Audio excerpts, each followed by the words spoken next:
Hello, my cookies. Today we are going to be making keto-friendly loaded nachos. Let's cook.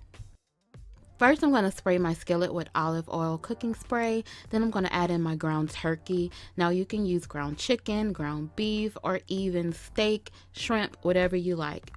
When my turkey was cooked, I drained off the fat and then sprinkled on some taco seasoning. Now I'm adding in some chicken stock and I'm going to allow it to simmer for 5 to 7 minutes. This is going to help the meat crumble up really well. Turn off the heat and let's set it aside.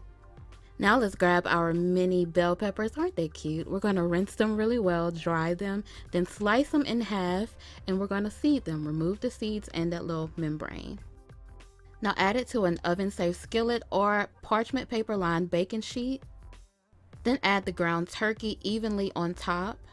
Can't have nachos without the cheese. I'm using Kobe and Monterey Jack. And now we bake on 400 for 10 minutes or until the cheese is melted. And when it's done, here you take a moment to bless God for the low carb goodness. Won't he do it? All right, now you can top it however you'd like. I like to add some avocado, some tomatoes, sour cream, and a little sprinkle of parsley because I hate cilantro. And cookies, that's it. The recipe link will be down there in the description box. Thank you guys so much for watching. I hope you try this. I gotta eat, so until next time, be blessed.